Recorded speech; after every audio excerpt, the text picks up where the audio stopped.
Citizens of the United States of America, we are at war.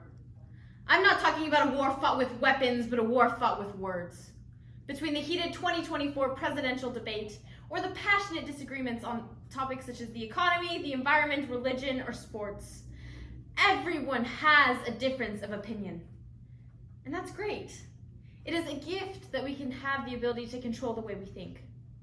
But the problem that is embedded into our society is the tendency to view others' differing opinions as irrational, crazy, or flat out stupid. In America, we have freedom of speech, freedom of religion, freedom of expression. But paradoxically, we condemn and objurgate the very beliefs and actions the Constitution is intended to protect. This is my concern. Considering the toxicity, contention, resentment, and fear, I ask you this: where is the united in the United States of America? Let us first investigate how we got here in the first place, then analyze the extent of the war, before finally signing a peace treaty to bury our everyday weapons of war, to refute the animosity in America. So what started this war? Well, in this increasingly digitized era, it has become increasingly effortless for individuals to take a stance on issues they're passionate about. At the click of a button, we can follow like-minded individuals. And whenever we're intrigued about a topic, we can find endless amounts of content regarding it. The point is, we choose who we follow, what we post, and what we consume. And as the audience, we have full control, right? Well, a study looking at Facebook's algorithms reveals a different truth. See, social media feeds are personalized based on the viewer's behavior or perceived interest. This means that these algorithms filter out all the content that would otherwise challenge the viewer's belief or cause them to disengage from the platforms. This consequently increases polarization because, as the University of Texas at Austin explains, this is what creates echo chambers, which are defined as a tailored media experience that eliminates all opposing viewpoints and differing voices.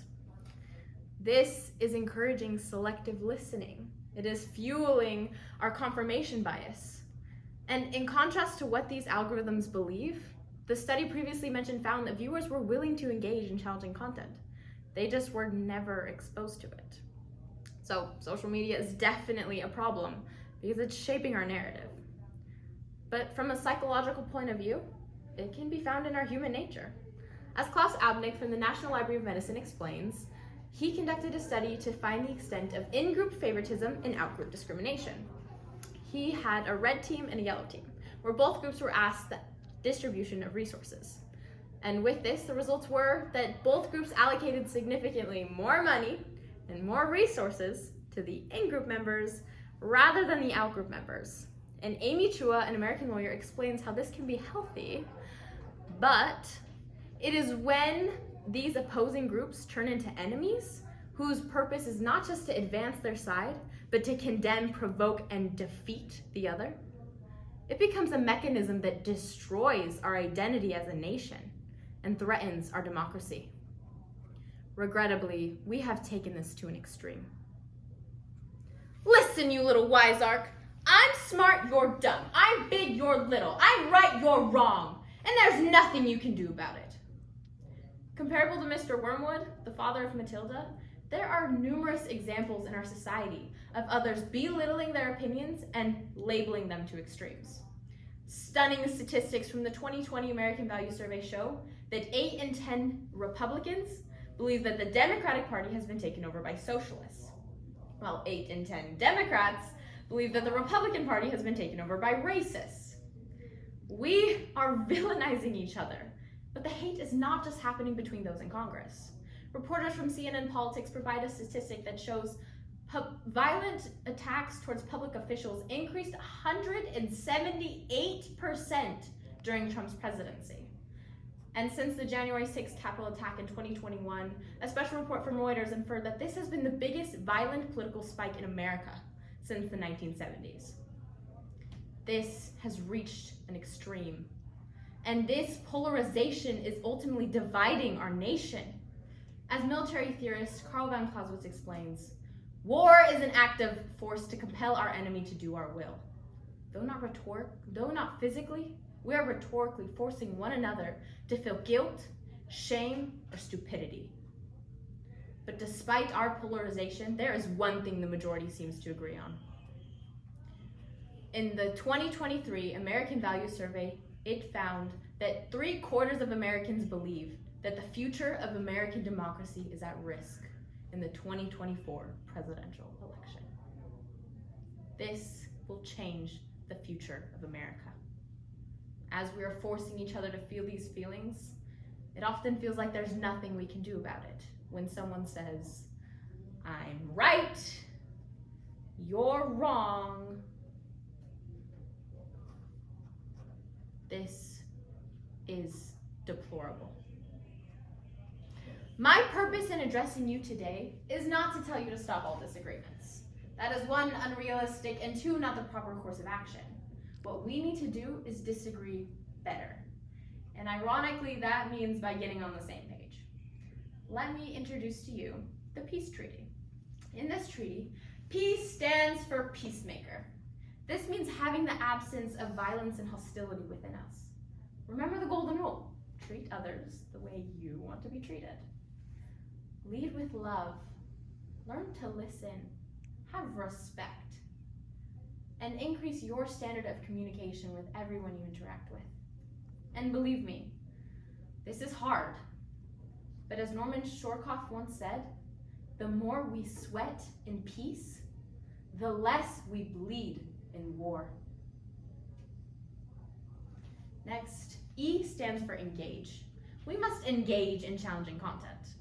Identify your echo chambers and seek to diversify what you consume. And ask questions.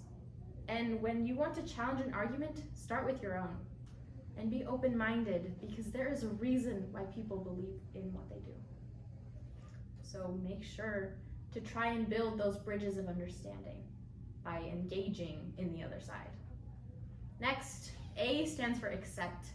We must accept beliefs even when someone can't fully explain them. Boyd K. Packer, a religious leader, was once asked by an atheist how he knew if there was a God. Packer originally used words such as spirit, witness, testimony, faith. However, realizing that these words were meaningless, and incomprehensible to the atheist, Packer then offered an analogy. He asked if the man has ever tasted salt. The man replied, "Of course I have." To then which Packer said, "Assuming that I have never tasted salt, explain to me just what it tastes like." After several attempts, the man was unable to convey the experience in words alone. Packer then reiterated his testimony, emphasizing that spiritual experiences can be as difficult to explain as the taste of salt. In this scenario, I'm simply trying to highlight that if we don't completely understand someone's beliefs, it's not right of us to completely reject it either. Next, C stands for change. Yes, I'm talking about our actions, but I'm specifically referring to our mindset. We must be willing to engage in the differing content, and we must be intentional about finding opportunities to grow and change when it's necessary. Be accountable for your actions and admit when you're wrong. And lastly, E for embrace. We must embrace our differences and agree to disagree, respectfully, of course. By making it culturally acceptable for individuals to acknowledge that there is a little bit of truth everywhere, we can diminish the fuel for the fight. By signing on to the peace treaty, we choose to be peacemakers, to engage, to change, to accept, change, and embrace our differences. Now, alongside this, I invite you to bear your everyday weapons of war, whatever that may be for you. We have the power to change the world, and it starts with us. As Russell M. Nelson, a religious leader and world-renowned heart surgeon, once said, "We do this one person and one interaction at a time." How? By modeling how to have honest differences of opinion with mutual respect and dignified dialogue. Let us commit to being the change we wish to see. And together we can emerge victorious and have respect, triumph over incivility. Thank you.